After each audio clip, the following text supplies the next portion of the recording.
Gurave Gaurachandraya Radhikaya Tadalaye Krishnaya Krishna Bhaktaya Tadabhaktaya Namo Namaha Om Namo Bhagavate Vasudevaya Om Namo Bhagavate Vasudevaya Om Namo Bhagavate Vasudevaya Narayanam Namaskrityam Naram Chaiva Narottamam Devim Saraswatim Vyasam Tato Jayam Mudiraye Nashtaprayeshu Abhadreshu Nityam Bhagavata Sevaya Bhagavati Uttama Shloke Bhaktir Bhavati Naishtuki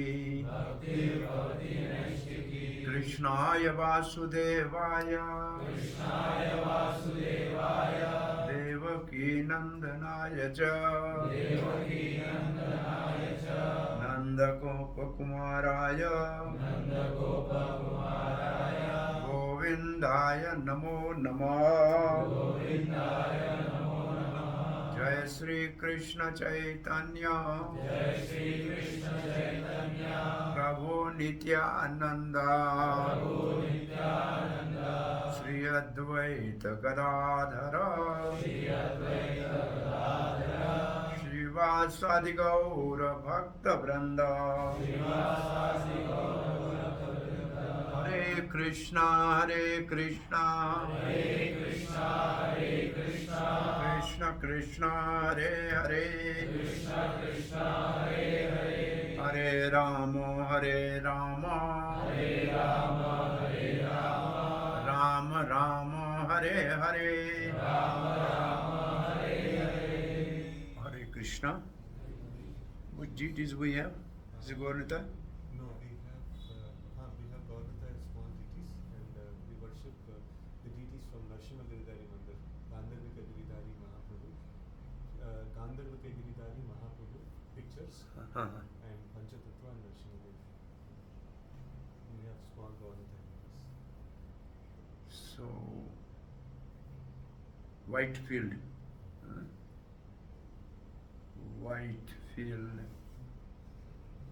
ISKCON Youth Morning Srimad Bhagwatam class at Louisville, Prabhupada. You are unwelcome. We are reading from first canto of Srimad Bhagwatam, second chapter, Divinity and Divine Service, something like that. And this section mostly after verse 12, this section is called Bhagavad Dharma.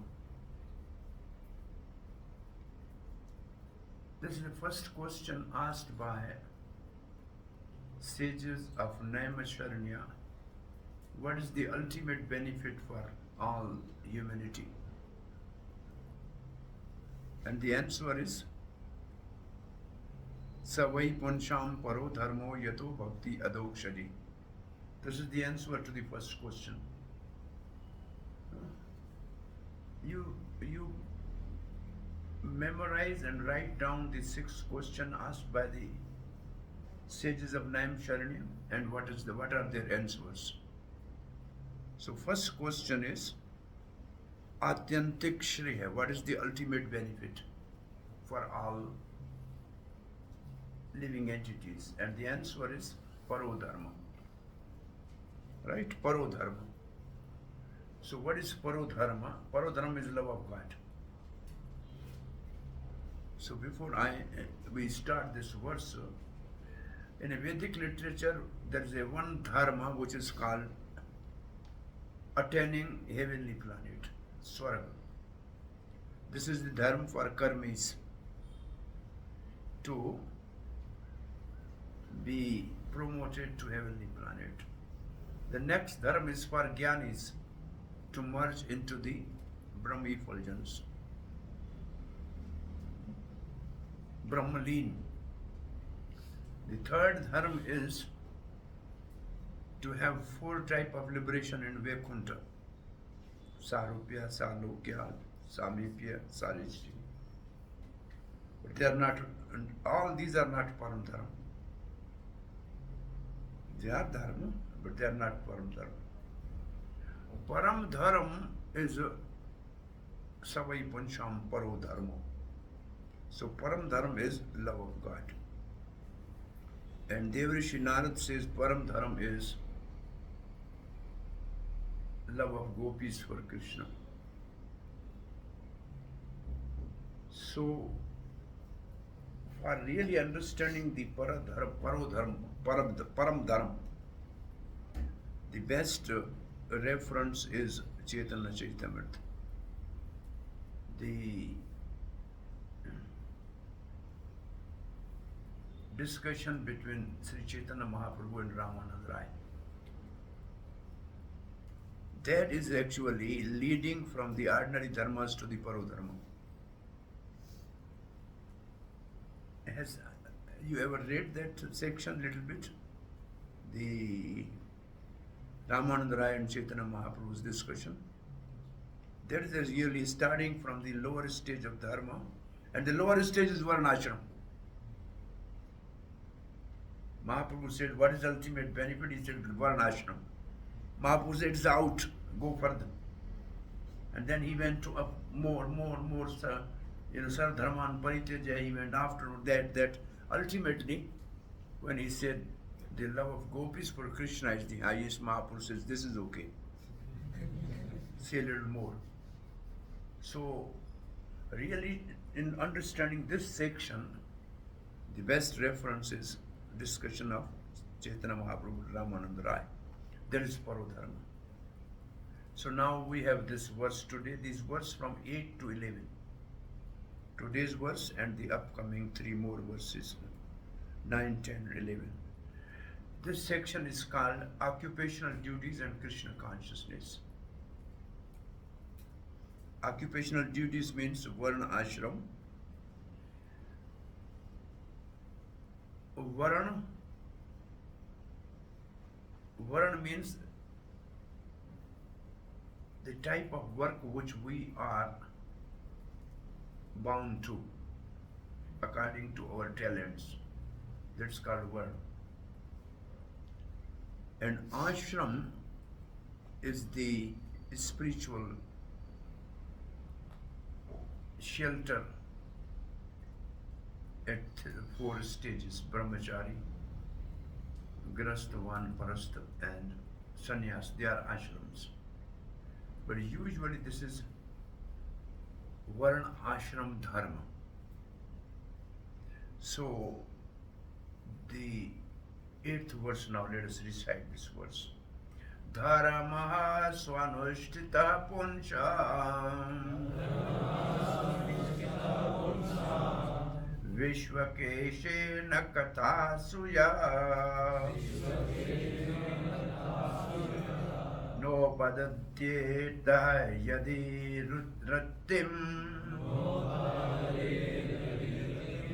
Charama eva hi kevalam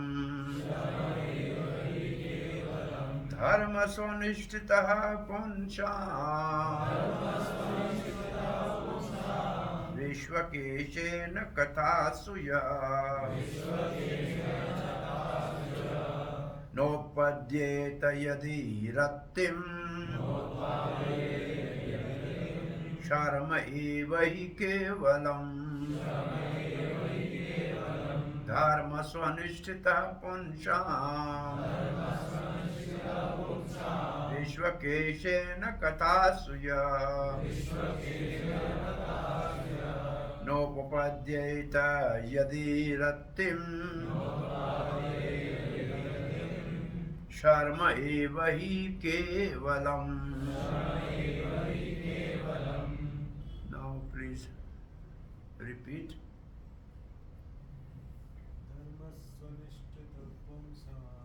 Dharma samsita poncham. Vishwakeshena kathasuya.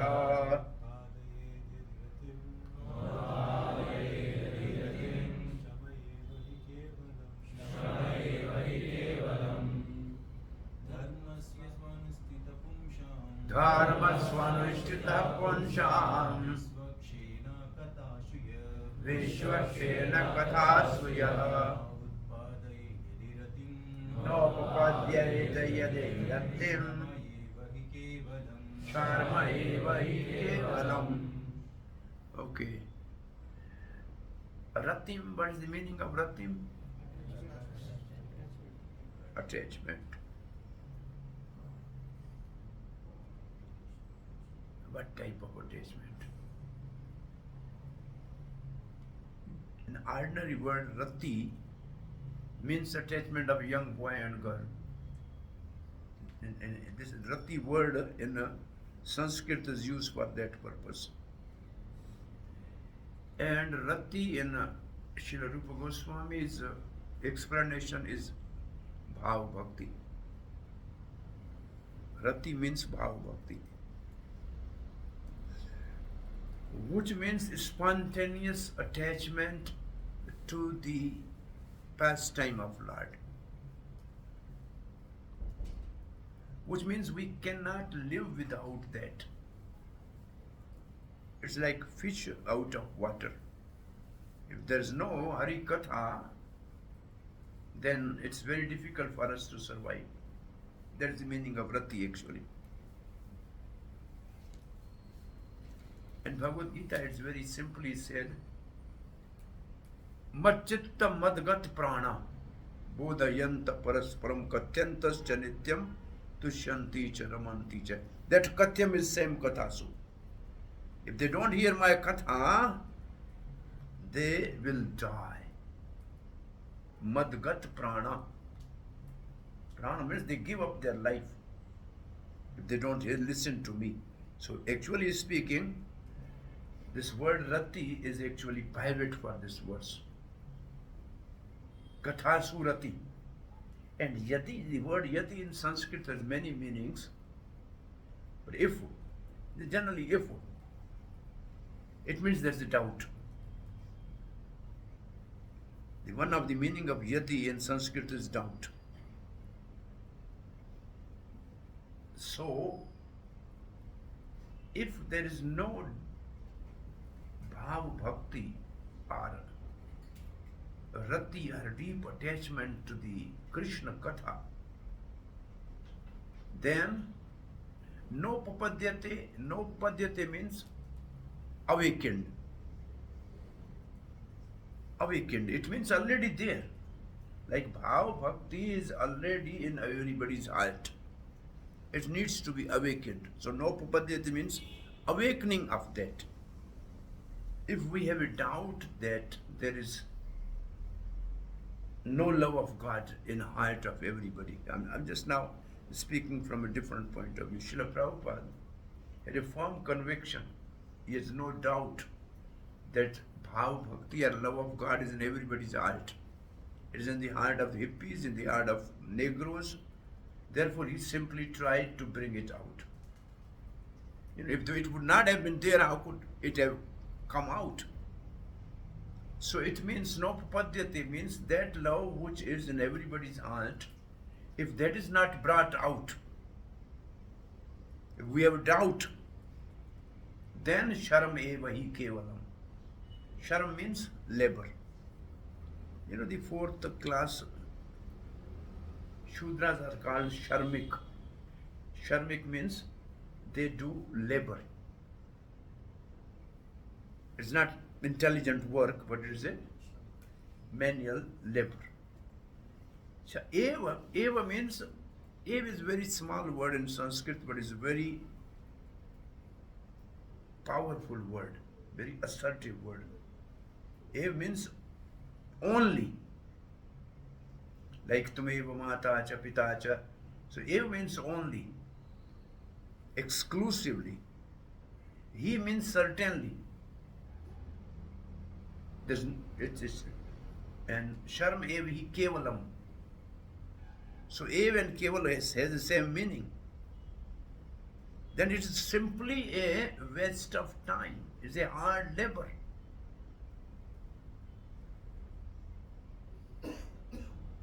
So these last two lines are like that. Is it clear? If any practice which is not awakening the love of God, it is just fruitless labor. That's just common language, this is the meaning. Is it okay? So what activities? Then it says, Dharmaha swa anushtita punsham. Punsham means human beings. Living, generally living entity, but usually human beings. Dharma here means varnashram dharma. Dharma means varnashram dharma. Swa means one's own. Why this dharma we called varnashram dharma? Because swa is there. Swa means one's own. Anutishtata means one who is situated in his own occupational duty. Therefore it is varnashram dharma. Is it okay? Swa is very simple, you know, swa means oneself. And anutishta means situated. One who is situated in his own dharma. So we have two types of dharma. In Bhagwat Gita we know there are two types of dharma. Two types of swadharma. One is swadharma of the body, that's called varnashram. Other is the swadharma of the soul, that is devotion. So this verse is speaking, if we are not able to awaken the swadharma of soul, that is love of God, then bodily swadharma is useless labor. Can you classify this like? It's easy to understand now. We have two swadharma, the swadharma of the body, which is called varnashram, and the swadharma of the soul. If swadharma of the body continues and swadharma of soul is not awakened, then it's useless. Is it very simple? Now, dharma swanustirpanshan, you understand? Vishwakeshena kathasu yaha. Vishwakeshan means Supreme Personality of Godhead. Vishwa means universe. Akshena means actual. I don't know, but I'm thinking Akshena means eye, the one who is the eye of the whole universe. Or the whole universe is created by only the vision of a person. You know, when he glances, then the universe is created. So Vishwakeshena, Vishwa is created by his glance, it means Supreme Lord. The word to word meaning, the personality of Godhead. Plenary expansion. Why Prabhupada said plenary expansion? Because Krishna is Supreme Personality of Godhead. The one who glances over the material creation is Vishnu. Karanadaksha Vishnu is plenary expansion. So Vishwa Akshena, if we say like that, it means one who glances on the material energy to create the universe. Kathasu. Kathasu means, what is the meaning of katha actually? Yatha, katha, tatha. In Sanskrit, katha, yatha means just like. Katha means how. Katham. How means, on this word katha, if you really want to understand in your language, then you just refer to the Bhagwat Gita, 4th chapter, 9th verse. Janma karam cha me divyam evam yuveti tattvata. So the pastime and appearance of the Lord, if we understand in essence, that is Kathasu. Kathasu means, basically, the Srila Prabhupada writes the meaning of Kathasu in the message of. Kathasu Srila Prabhupada writes in the message of. In the message of Godhead. What is the message of Godhead? Bhagavad Gita. What is the message about God? Bhagwatam. So the Katha means Bhagavad Gita and Bhagwatam.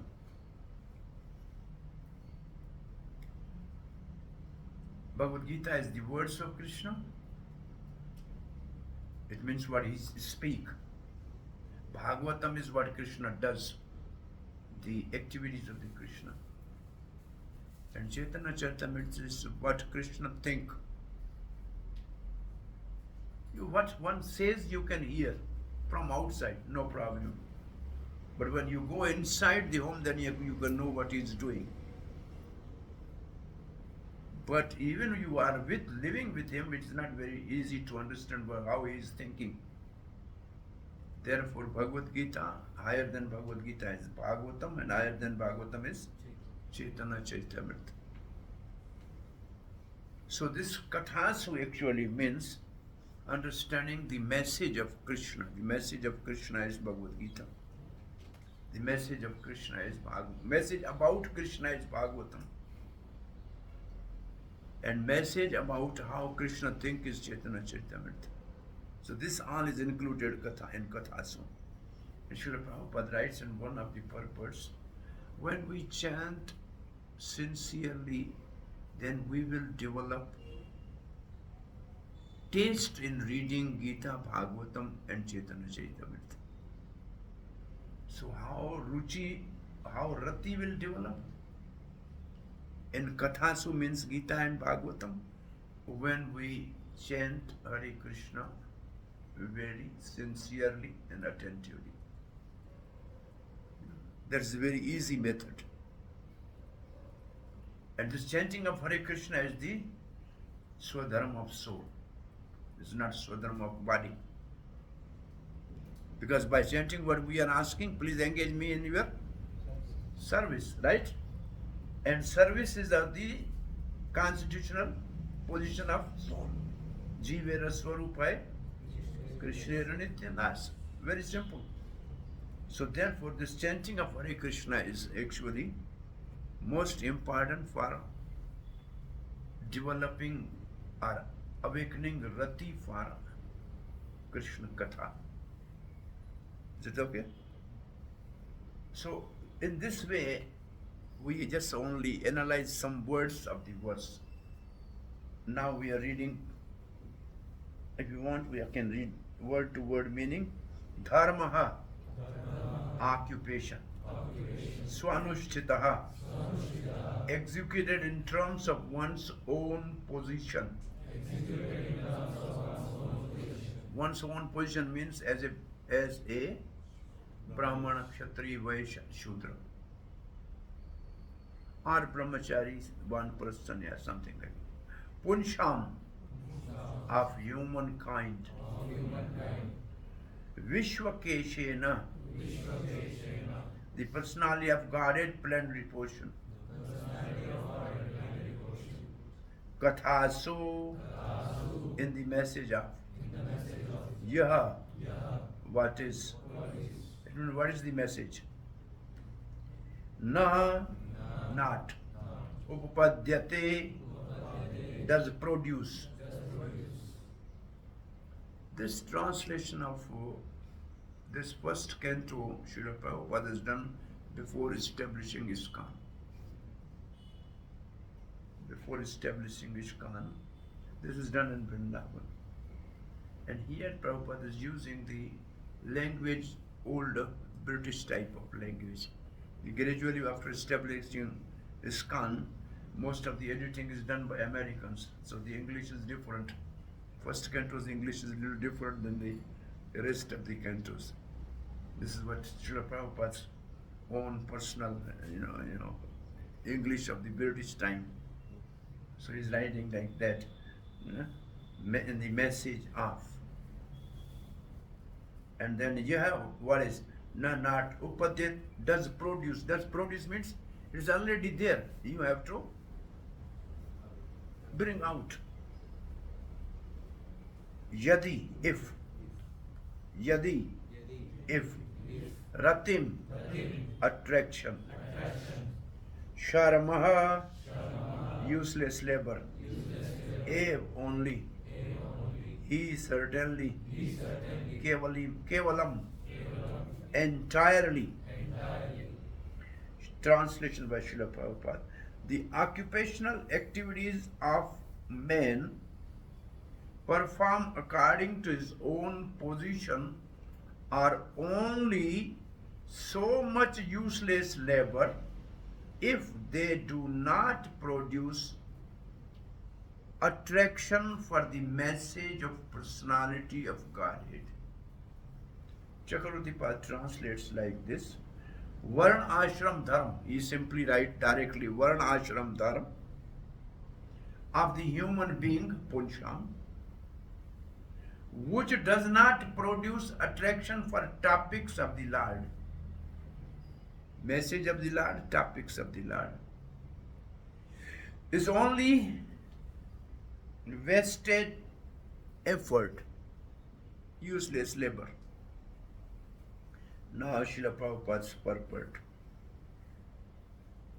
There are different occupational activities in terms of man's different conception of life. This is a British old language, can you see? And how it is written? There are different occupational activities in terms of one's different conception of life. What is the conception of life? I want to be the businessman. What is the conception of life? I want to be the teacher. I want to be the military man. I want to just be electrician. So this is a conception of oneself, and this is how he what we generally say, what is your aim in life? From the beginning, it's what is the conception of life? Activities, according to men's different conception of life. To the grasped materialistic who cannot see anything beyond the gross material body, there is nothing beyond these senses. It means body means senses. Generally, body means senses. So he only think of body and senses. Therefore, his occupational activities are limited to concentrated and extended selfishness. Concentrated selfishness only for the body. Extended selfishness means the family. Nation, Prabhupada writes. Now Prabhupada classifies these two. First he says, concentrated selfishness centers around personal body. That is generally seen amongst lower animals. So those who are simply concerned with their body, they are at animal platform. Those who simply want to maintain his body, enjoy his senses unrestrictedly, the way he likes, he is at animal platform. And Prabhupada used to say, the modern civilization is running on 4 wheels and animals are running on 4 legs. So this is animal civilization because they are self-centered. Now even nobody is centered around family, nobody think of family. They are just, self-centered almost. Even they are not thinking of children nowadays. Have you heard this one word, dink family? Double income, no kid. That's called dink family. Double income, no kids. Because why should we beget children, then educate them, maintain them, take burden of them? No, we will enjoy. So this is more like animalistic, concept of a modern man. I heard this type of families. Yeah. Extended selfishness is manifested in human society and center on the family, society, community, nation, and world with a view to grasp bodily comfort. Extended family is also focused on the bodily comforts. Now Prabhupada is explaining and criticizing this bodily comfort. Above these gross materialists are, it means they are karmis. Above these gross materialists are mental speculators, means jnani, who hover aloft in mental sphere. It means only they have their, they enjoy their mental faculties. What they do, Prabhupada writes, and their occupational duty involve making poetry and philosophy or propagating some ism with the same aim of selfish, limited to the bodily and mind. So the first only focus on the body, materialists. Second, who are little more advanced, they focus on body and mind both. So their philosophy, my philosophy, my ism, like that, communism, capitalism, socialism, humanism, humanitarianism, so many isms. But about the body and mind is the dormant spirit soul. Above the body and mind is dormant spirit soul. Dormant, it means people don't know about this. It is secret within the body. That generally people don't know. Dormant means like in a seed, the tree is dormant. Nobody can see the tree in the seed because it is dormant. So that's the meaning of dormant. Whose absence from the both body whose absence from the body makes the whole range of bodily and mental selfishness completely null and void. It means if the soul is not in the body, then body and mind both are useless and their activities are of no use.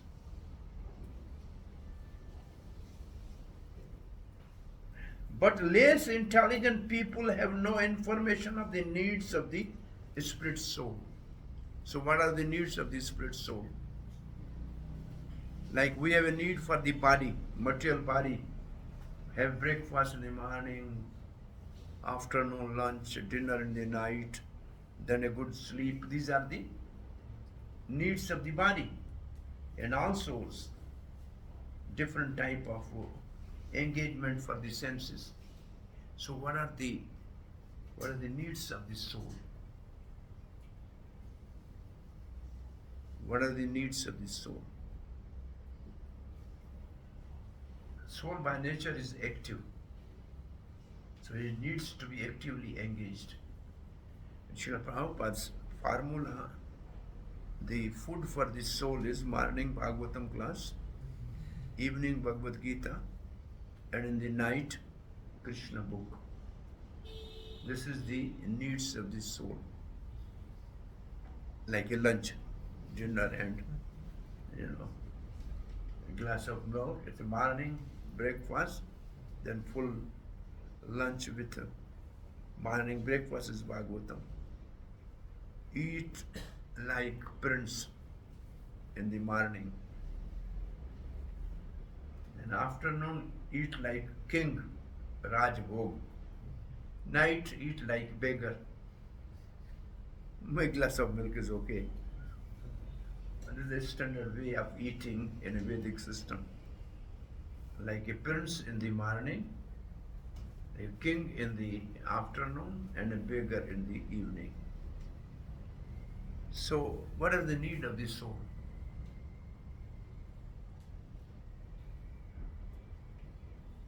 Prabhupada just he ran. Less intelligent people have no information of needs of the spirit soul. So, if we are intelligent, then we should know the needs of the soul. If we are less intelligent, then we should ignore. Based on this statement, how many people are less intelligent? How many people are really intelligent? Among you come across. What do you think? Around your surroundings, how many people needs to know the needs of the soul? So they are less intelligent. They may be highly educated, MBA, maybe BTech, maybe MBBS, maybe MS. They have a mature education for the soul, but they are bereft of the needs of the soul, right? There's a big difference between the two. They may be educated, but they are not wise. There's no wisdom. So then marginally, the people are highly educated without wisdom. Wisdom means to know the needs of the soul. Our forefathers, they were not educated, even they never went to the school. But they named their children Gopal Das, Ram Das. It means you are servant of Gopal, you are servant of Ram. It means they were knowing the needs of the soul. They were so, and in every village there was a morning some class, in the evening some class, at least morning may not be, but evening when we were children, evening there was always some Bhagwatam, Mahabharata, something is going on. This was natural. Prabhupada said, in Prabhupada's time, he said, 50 years before, he said, every village has everyday katha, and everybody used to go to some temple. This was a practice, and this is the need of the soul. Now, this scripture reading in the evening is replaced by television and mobile, misuse, right? What people do in the olden days, people used to go after, say, dinner, taking it, go to the temple and listen to Krishna Katha and then go to sleep. Now what they do, sit just in front of the television. But even now, television has become obsolete. Nobody really look at it. Everybody is lying down, sleeping with the phone. So, what is the need of the soul? You write few lines, what is the need of the soul? Then you are intelligent. If you don't know and write, then you are coming in the category of less intelligent. So what are the needs of the soul?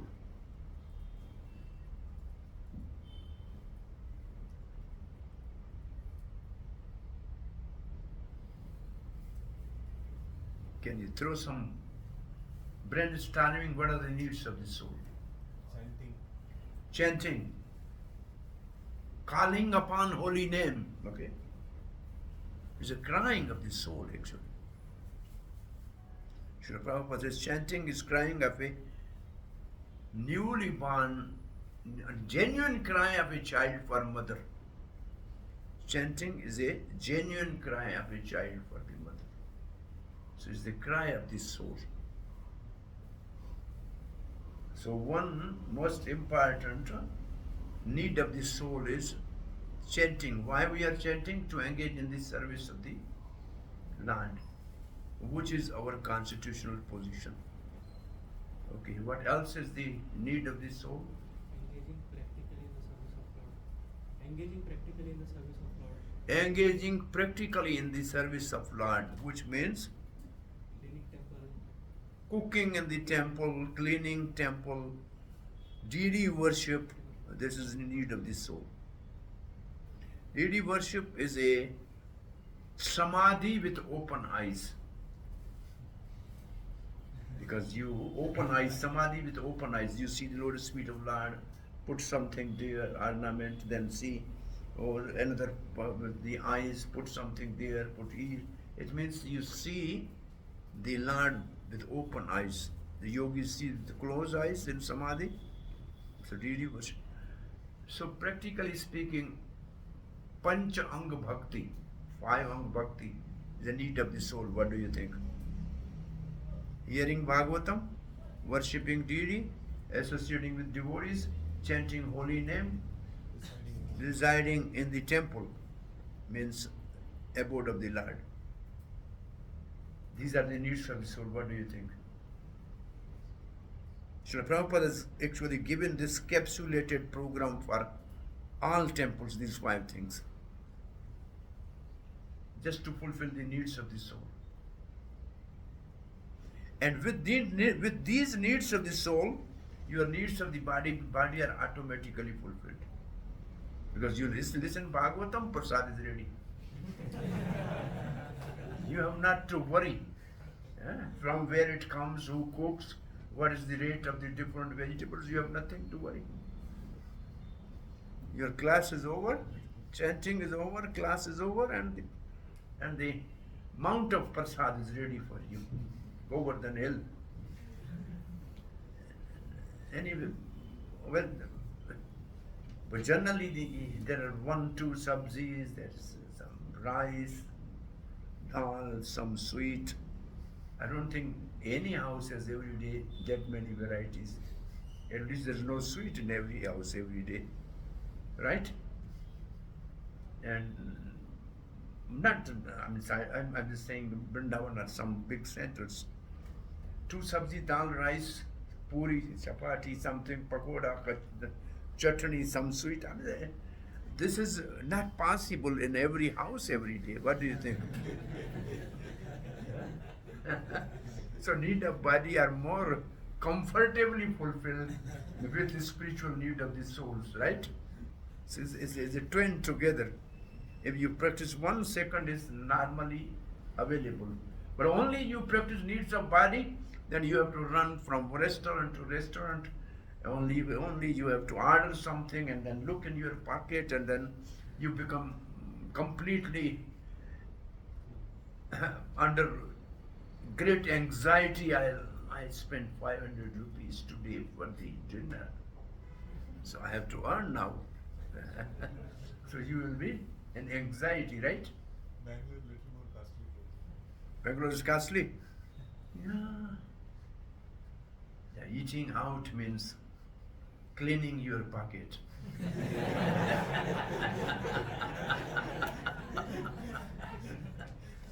And reading Bhagwatam means filling your heart. Filling your heart. That's right.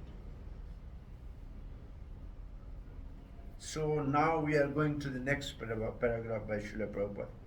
Because foolish people have no information of the soul and how it is beyond the purview of the body and mind, they are not satisfied in performance of their occupational duties.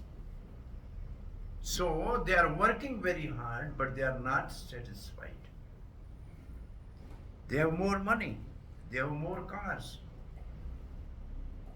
but they are not satisfied because they don't know really the needs of the soul.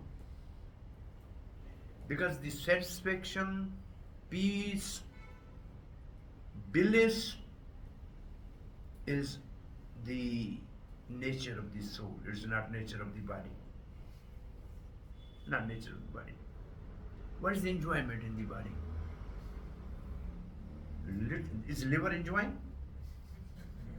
Is kidney enjoying? Lung enjoying? Nothing.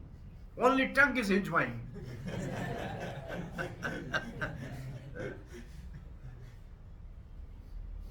And some skin is enjoying, that's all. The rest of the bones are not enjoying. So enjoyment, therefore it's called bad bargain. Because nothing is enjoying. There's nothing in the body to enjoy. Small thorn or pin, small pin. Prick anywhere in the body, all enjoyment is finished. All enjoyment is finished by a simple pin, prick. You may be enjoying in the bed, but there is some prick, everything is gone. You are enjoying nicely some sweet rice, but a grain of sand come, everything is finished. Something comes and so they are not satisfied. The question of satisfaction of the self is raised herein. Now, Srila Prabhupada says, question of satisfaction of the self, I am satisfied, what it means. The self is beyond the gross body and subtle mind. He is the potent active principle in the body and mind. Without knowing the need of the dormant soul, one cannot be happy simply by emolument of the body and mind. What is the emolument of the body and mind? To fulfill the needs of body and mind. To fulfill the needs of the body and mind will not satisfy you. The body and the mind are but the superfluous outer covering of the spirit soul. The spirit soul's need must be fulfilled. Simply by cleansing the cage of the bird, one does not satisfy the bird. One must actually know the needs of the bird himself. The old example of Srila Prabhupada's. You all know this, okay? The need of the spirit soul is that he wants to get out of the limited sphere of material bondage and fulfill his desire for complete freedom. Now, this Prabhupada's answer to the need of the soul. Again, the British language. Yeah? Can you see this? Need of the soul. There is a dormant of. Okay. You want to get out of the limited sphere of material bondage, means in this material world, not in this one universe, millions such type of universe. You want to get out of that. Complete freedom, from and fulfill his desire for complete freedom. Complete freedom from birth and death. Complete freedom from repeated birth and death. He wants to get out of the covered walls of the greater universe. Covered walls of the greater universe. This universe has 7 walls, 7 layers. And he wants to get out of those layers of the universe. Basically, it's like he is in a prison, he wants to get out of the prison. In a common language, right now he is in a prison. So he is not independent. He wants freedom. He is now completely dependent. So yes, he wants to go out of the prison. There is a dormant affection for God. Where are we?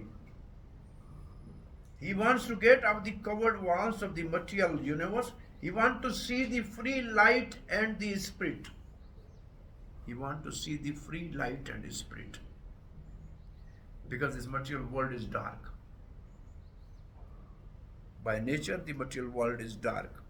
It needs sun, it needs moon, it needs electricity. So he wants to go to the place where there is no need of this. Then you see, when Prabhupada is writing this word, you want to see the light. Natad bhashyate suryo na sashanko na pavaka. There's no need of sunlight, moonlight. This is my abode. So Prabhupada is, he's putting these words, but these are the verses in his mind. And he wants to see the spirit. Spirit means the soul without material body. It means liberated stage. Not this material body, not this subtle body. You want to dissolve both.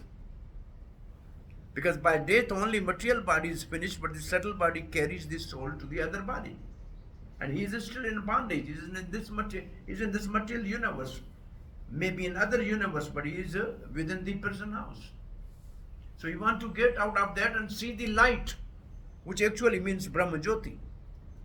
Because when we pierce the universal covering, the first thing comes is Brahma Jyoti. Then we have to go through Brahma Jyoti then we see the spirit. The words here, spirit, is with small s, Prabhupada has written. It means we want to see the liberated stage of the soul. It's not with the big S. The complete freedom is achieved when he meets the complete spirit. Now, this complete spirit is in a small,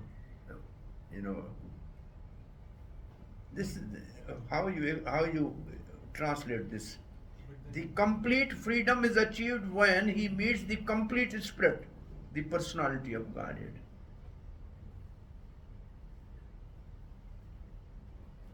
Complete spirit. It means we are part and parcel of the complete spirit. He is complete, we are part and parcel of that. So part and parcel wants to, the freedom means part and parcel soul goes back to the complete spirit, means God.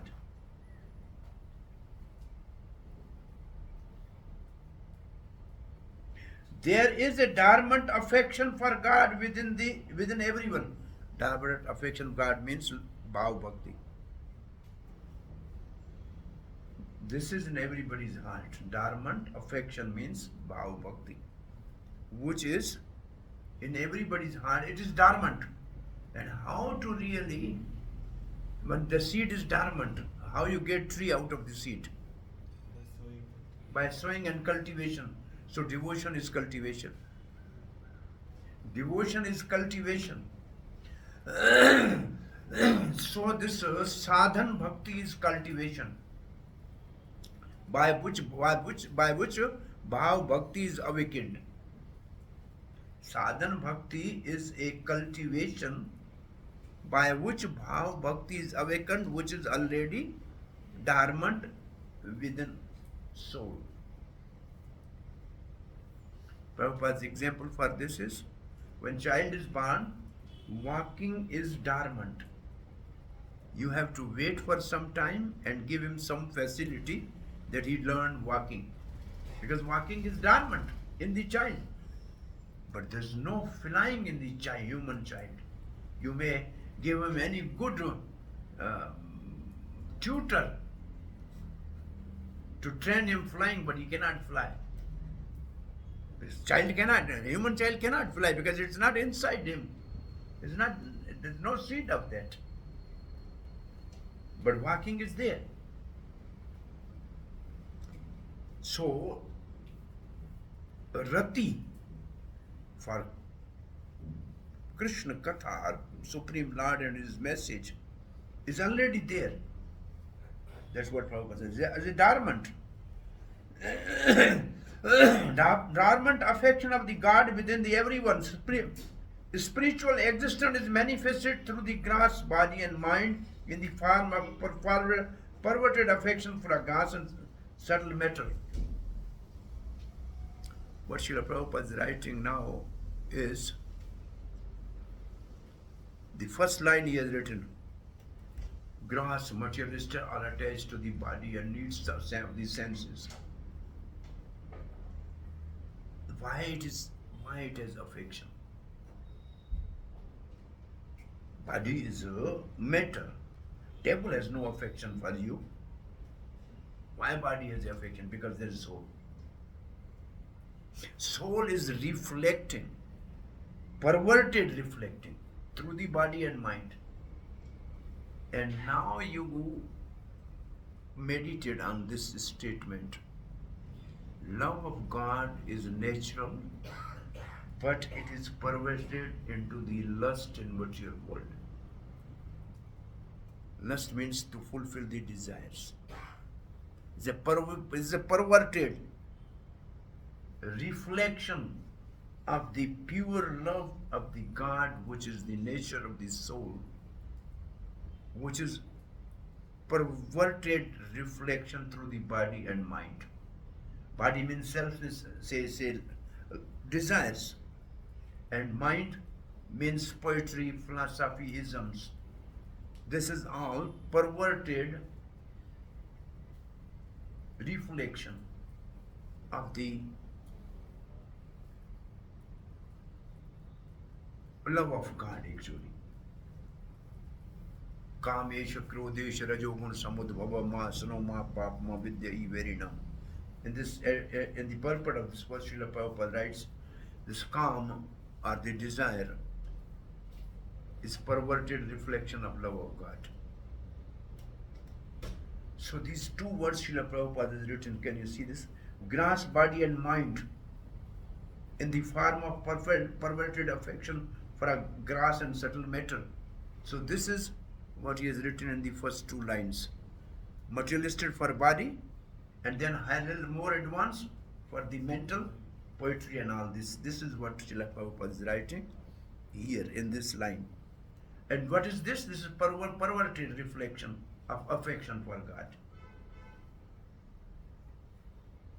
Therefore, we have to engage ourselves in occupational engagements that will evoke our divine consciousness.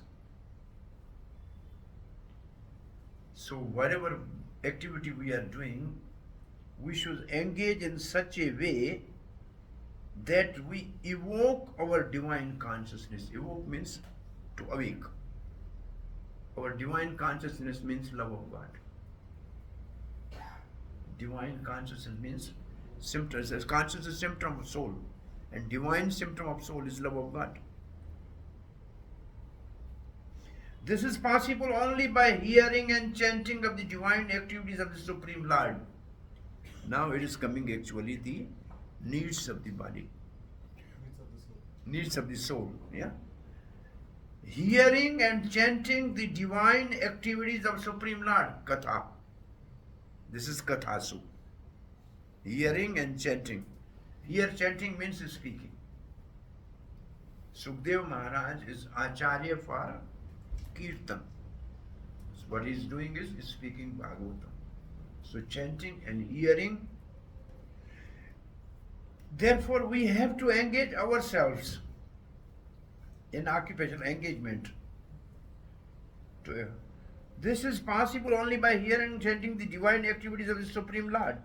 And any occupational activity which does not help one to achieve attachment for hearing and chanting the transcendental message of the Godhead is said herein to be simply a waste of time. This is because other occupational duties, whatever isms they may be belong to, cannot give liberation to the soul. Even the activities of the salvationist means mukti chahiye, mukti chahiye, mukti chahiye. These people are considered to be useless because of their failure to pick up the fountainhead of all liberties. Fountainhead of all liberties. What is fountainhead of all liberties? Fountainhead means the source. Liberties means liberation. There are 5 types of liberation, but who gives those liberation? Mukunda. So if they don't really come to that point, because Prabhupada is not speaking directly, because this is Krishna consciousness is not established. So whoever reads is not Krishna conscious already. It's like Sukdev Goswami when he's speaking first verse of Bhagwatam.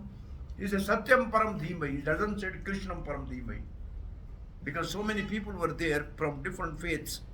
So he has to tell some common word everybody should agree for. And then gradually he will come to Krishna. So he Prabhupada is writing something like general for all people.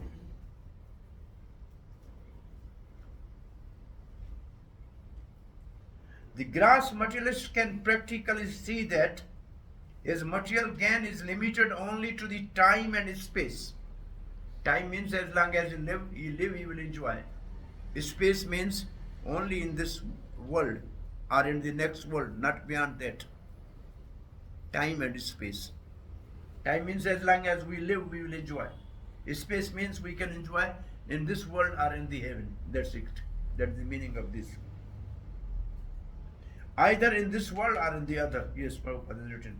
Even if he goes up to the Swarga Lok, he will find no permanent abode for his hankering soul. The hankering soul must be satisfied by a perfect scientific process of perfect devotional service. Perfect scientific scientific process of perfect devotional service. It's a very heavy word. Perfect scientific process is sadhan bhakti. And perfect devotional service is a prema bhakti. So you practice sadhan bhakti and awaken love of God. Prabhupada does not use these words here. He has just given a fantastic words, but their meaning is very hidden here. Now we are reading Srila Vishwanath Chakravarti Thakur's purport. Why the dharma in the form of Varna ashram not considered to be paro dharma?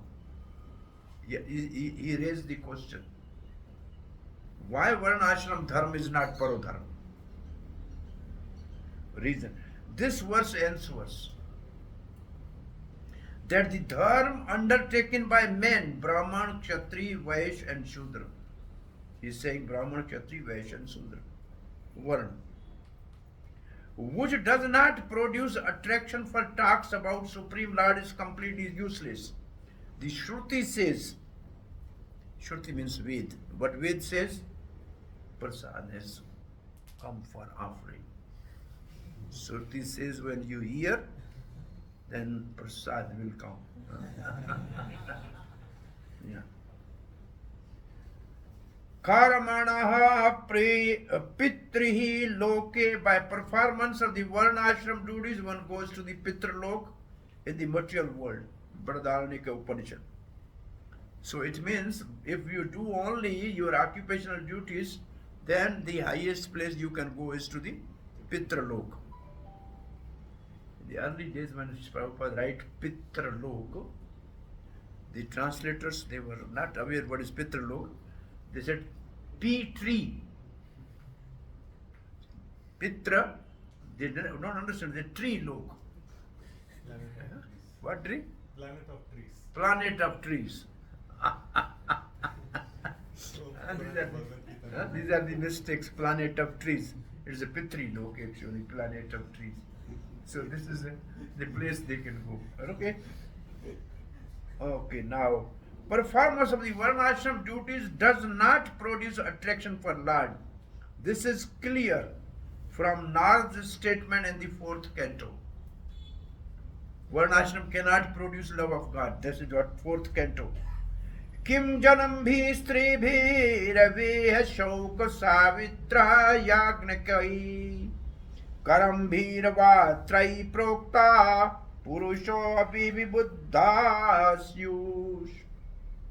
Without that service, which is use of taking 3 births by semen, by Upanayan and by initiation.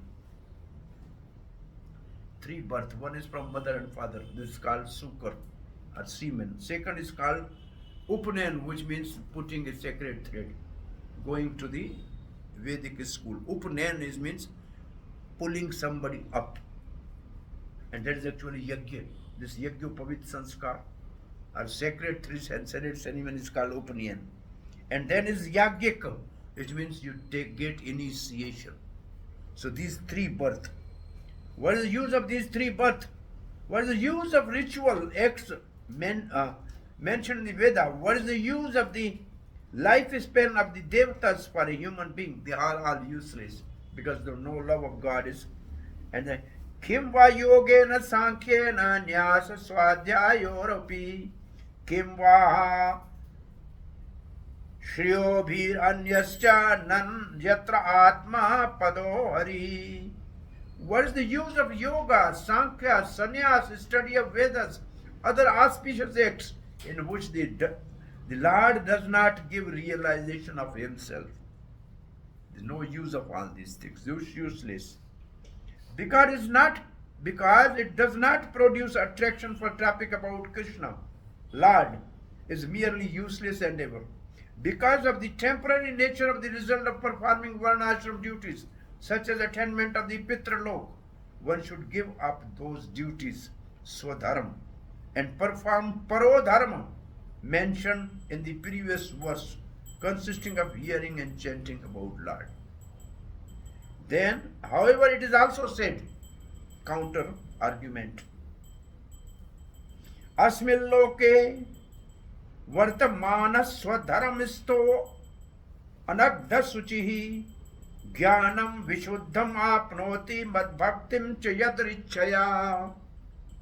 One who is situated in his prescribed duty, free from sinful activities and cleansed of the material contamination, in the very life obtain transcendental knowledge, or by fortune devotional service unto me. Srimad Bhagwatam 11:20-11. The Lord himself says that karma is the cause of bhakti. How can you say bhakti is without cause? His arguments. That is true. It can be explained in the statement that karma gives rise to jnana. Nishkam karma yoga give rise to jnana, but does not directly produce bhakti. That is understood from the use of the word yadrichaya, by itself.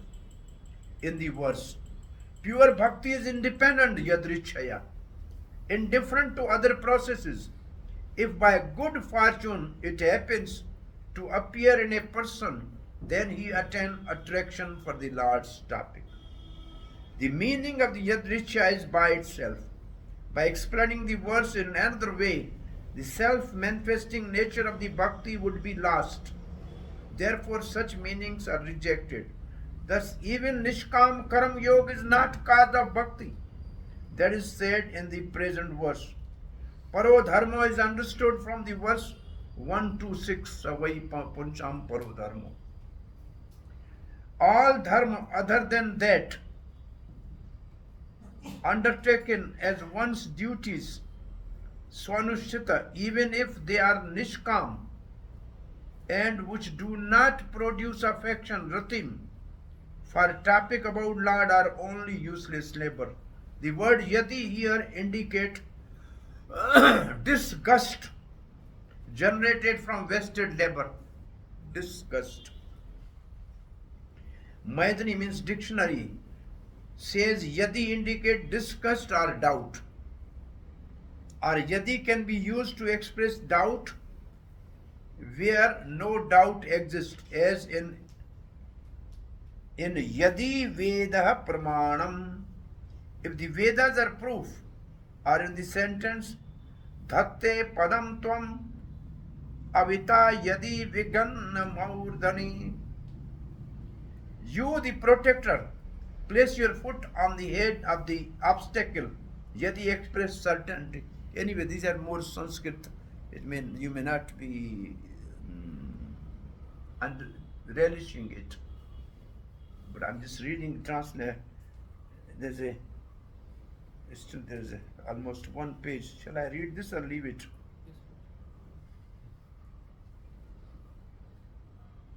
And Jiva Goswami has written something in karma.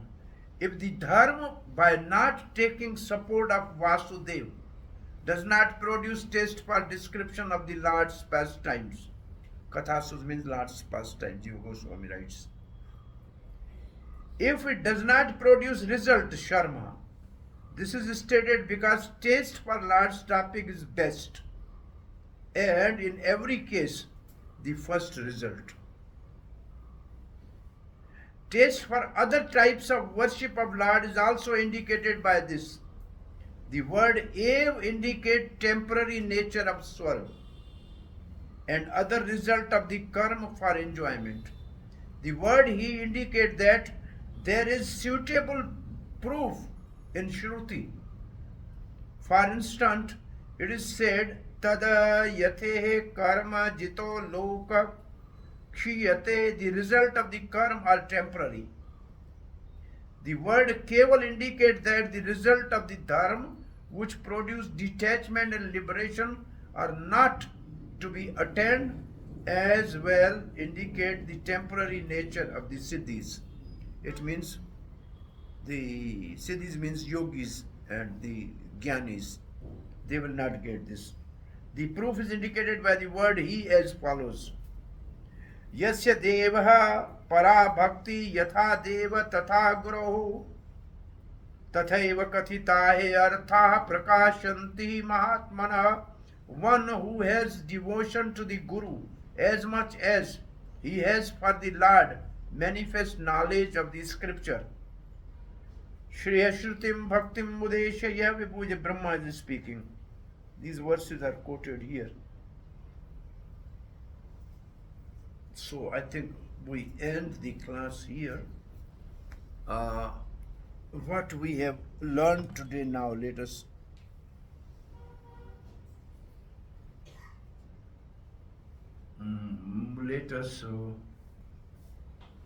what is called,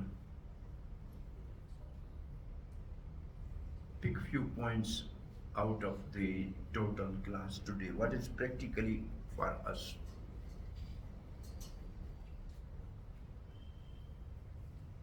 The needs of the body, needs of the mind, and needs of the soul. So everybody is working at least for the needs of the body. Whatever condition he is, he has to fulfill the needs of the body. Most people are not even attracted to the needs of the mind or intelligent. They simply, do it mechanically, not applying their mind to the many of the things. Like you cram sometimes something, you don't apply your mind to that.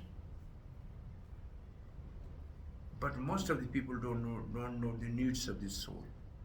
So all Varna Ashram is mostly, now I can say something from Chaitanya Charitaamrita. Why Varna Ashram is not Parodharma? Because Varna Ashram is based on three modes of material nature. Brahman is mode of goodness, Kshatriya is mode of passion, mixed mode of passion and ignorance is Vaishya, and mode of ignorance is Shuddha. We know this. So since the Varna Ashram is classified according to the three modes of material nature, therefore it cannot really give rise to something which is beyond three modes of material nature. And bhakti is beyond three modes of nature. And only bhakti can satisfy the soul and Lord. Yena atma suprasidati. By which the soul is satisfied. That is dharma. Dharma is one which satisfies the soul. So Varna Ashram dharma is not going to satisfy the soul because it is not beyond three modes of material nature. And only bhakti is beyond three modes of material nature. Therefore Chaitanya Mahaprabhu rejected this Varna Ashram dharma when quoted by Ramanand Rai, because it is in jurisdiction of three modes of material nature. How one can go beyond three modes of material nature? By practicing the needs of the soul. In Prabhupada's language, in this purport. And what is the needs of the soul? Sadhan bhakti. To awaken bhava bhakti. This is the need of the soul. So, to go beyond three modes of material nature, we have to practice Ananya Bhakti. Ananya Bhakti. And the definition of Ananya Bhakti is Anya Vilashita Sunyam Jnana Karmadyanavritam Anukulyena Krishnanu Shilanam Bhaktir Uttamam. And what is Shilanam here means? Cultivation. And cultivation is done by body, mind and words. Body, mind and words, all three. And Srila Prabhupada writes, the words engage by glorifying Lord, chanting His holy name, speaking Gita and Bhagwatam. Then Srila Prabhupada writes, mental culture of Krishna consciousness is pastime of Krishna in Kurukshetra and in Vrindavan, which means reading Bhagavad Gita and Bhagwatam. Then he writes, the body can only be engaged in service of Krishna when one is initiated. Because then he can engage directly in the service of the Lord. So body can only practically be engaged in the service of Lord after initiation. This is Srila Prabhupada written in Nectar of Devotion. How this cultivation of devotion by body, mind and words is practically done. Then we will be in a free light and complete spirit. But language is very interesting in this first canto, because it's not directly Krishna conscious. Though it is, but it's not directly as in the upcoming karmic cantos. Now, any question or comment? Yes. What is your name, Prabhu? Anil. Thank you. Anil means air or Anil means fire? What is Anil means? I don't know whether I said it in Sanskrit. Anil is fire. Anil samsara davad anila. Oh, Anil is, one is fire, one is also air. Find out which type of Anil you are.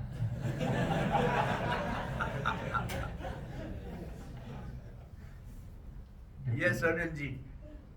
Thank you, Guruji. Very nice class. Anil. Guruji, I heard your lecture previously in the internet first time.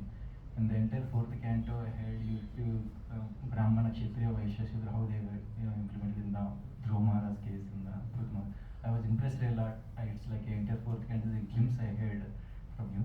And today also very wonderful class you gave, Guruji. I have one query, Guruji. This proper here in the purport where while you're reading, scrutinizing you read, Guruji. That's very amazing to me. My class is only I focus on purport and finish by end of the purport. But I have other purports also, Chakravarti, Jiva Goswami and some other. If there's a time we can discuss that only Prabhupada's purport is enough. But we have to read actually, understand the words, the mood of Prabhupada. Why he's writing this word, how he's writing this word. Otherwise, if I read this and then I speak something, then I'll not really focus on the topic. I'll go and speak something what is on my mind.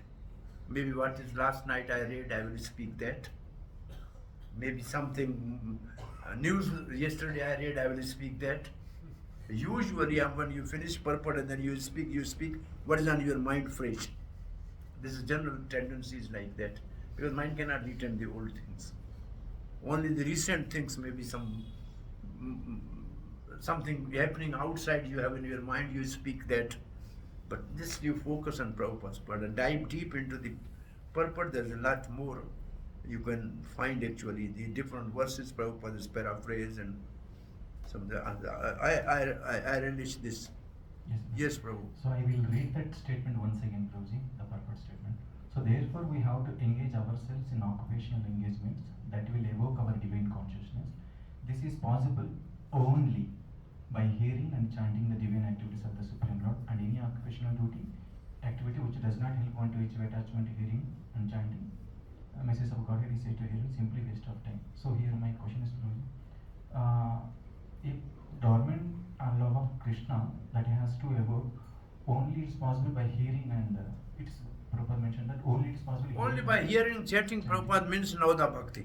Navida Bhakti, and the occupational duties has to support to the Shravana and Kirtana. And now here my question is, Prabhuji, so what are those occupational duties and how I can decide his occupational duty? So right now we are engaging in so many IT and these fields. See, generally people who are pious, they offer the result of their occupation duties for some religious cause. There are many pious people, they give money for temple, for Gaushala, for other things, but they are not interested in hearing and chanting. You understand what I am saying? Yeah. So that one ashram by which you even give your results for some spiritual cause will not awaken love of God. Only when you hear and chant, which means practice 9 limbs of bhakti or any one limb of bhakti or all limbs of bhakti, then only we can awaken love of God. So generally Varnashram means offering the result of our prescribed duties. That is not considered bhakti. in an act of devotion, that's not considered bhakti. Offering karma is not bhakti. But what you are doing, you may be doing your professional engineering or IT or whatever, but you are hearing and chanting, therefore you are not doing occupational duty only, but you are chanting and hearing. So this is the process by which you can awaken the love of God. You may be contributing some of your earnings to the, Krishna conscious movement, but that is not important, but the important more is hearing and chanting. Because that cannot awaken the love of God. That's what it means actually. So we have to engage occupational duty also, Shravanam Kirtanam Prabhuji. No, Shravanam Kirtanam is, if I am Brahman, then I can do the Shravanam Kirtanam only. But if I am Kshatri, then I should protect also those who are doing Shravanam and Kirtan, and also do Shravanam and Kirtanam. If I am Vaishya, then I should earn some money for my maintenance and also give the donation to the temple and also do Shravanam and Kirtan. If I am labor, then I can work to maintain my body, and but still I should hear and do Shravanam and Kirtan. So like all can do Shravanam and Kirtan. That will awaken love of God, not otherwise. Prabhuji, in that case, any work we can do and we can engage in the Shravanam and Kirtanam. But Prabhupada in final days, so why he insisted on the implementing of Varnashram on this community rather than... He said Devi Varna Ashram. Devi Varna Ashram, Prabhupada said, I am sannyasi. I am sweeping the floor of the temple. Does not mean I am Shudra. I am selling my books. It is a Vaishya work. But it does not mean that I am Vaishya. I am sannyasi. Still, I am managing so many, a big movement. I am not a Kshatri, but I am doing this. So Devi Varna Ashram actually means using your bodily talents and also engaging your needs of the soul together. Normal Varna Ashram is of the soul. Devi Varna Ashram is of the, normal Varna Ashram is of the bodily needs. Devi Varna Ashram is the both needs, both bodily and soul. So you must do hearing and chanting, and you must cultivate the grants in the field. You must chant here, you must hear and chant, and also you should be the administrator. So the needs of the both are addressed in Devi Varnashram. Yes, one last question, please. This engagement of the management and administration and all those things. So shall we do outside works also like IT in these companies? Or we... Anywhere we can work, as long as we are connected with Shravanam and Kirtanam, we are practicing sadhana bhakti. Okay. Anywhere we are working, no problem. Prabhupada said blind uncle is better than no uncle. He used to say that there's some engagement we need. There's no problem in that. So some 8 hours is generally you classify like this. We have 24 hours. 8 hours are for our body. Sleep, take bath, dress, eat. 8 hours. 8 hours to maintain your body, work somewhere. To earn money, to maintain yourself or family or whatever. 8 hours are for your soul. So, those who are full-time devotees, they engage their same 8 hours for their soul. The rest 8 hours they work for the temple activities. And for those who are living outside, the 8 hours they work for anybody for the maintenance of the body. But the 8 hours is for the soul. That everybody has to engage. You classify the time like that. Our 2 hours chanting, 1 hour morning and 1 hour Bhagwatam in evening, reading 2 hours Krishna's or Prabhupada's books. This is 8 hours we can utilize like that, 6-7 hours at least. And then we are practicing devotional service. The 8 hours, if you are in the temple, then you have to engage 8 hours in the temple services. If you're not in the temple, you do some job 8 hours. More than 8 hours is not good. Some jobs are more than 8 hours, which is not good for health, which is not good for spiritual health and material health both. But the IT industry is so smart. They employ one person, they give the double salary, and they get the 4 persons work. Give double salary. Employ one, give double salary, and get 4 persons work. That is not good. If 8-hour duty is good. If there is a night duty, it's not good for health, both spiritual and bodily health. But nowadays, mostly people are engaged in American companies because their day is our night, so our life is more hellish like anything. Hare Krishna. Thank you. Anybody any question or everybody is hungry? Hare Krishna Prabhu. Yes. My name is Sunil. Sunil? Yeah, Sunil, okay. I have one question little bit related to what Prabhu has asked. In Bhagwat Gita, Krishna says, Mam Anusmara Yuddhacha. That means you should do your duty as well as think Mam Anusamra Yuddhacha. Mam means me, Anu means follow the disciplic succession, Sumar means remember. So, and Yuddhacha means do your prescribed duty. One my friend, he was surgeon in the AIMS hospital, Delhi. He has memorized the whole Bhagwat Gita. And he used to say me when I am doing operation, I am chanting Bhagwat Gita. Why? Because Krishna says, Mam Anusamar Yuddhacha.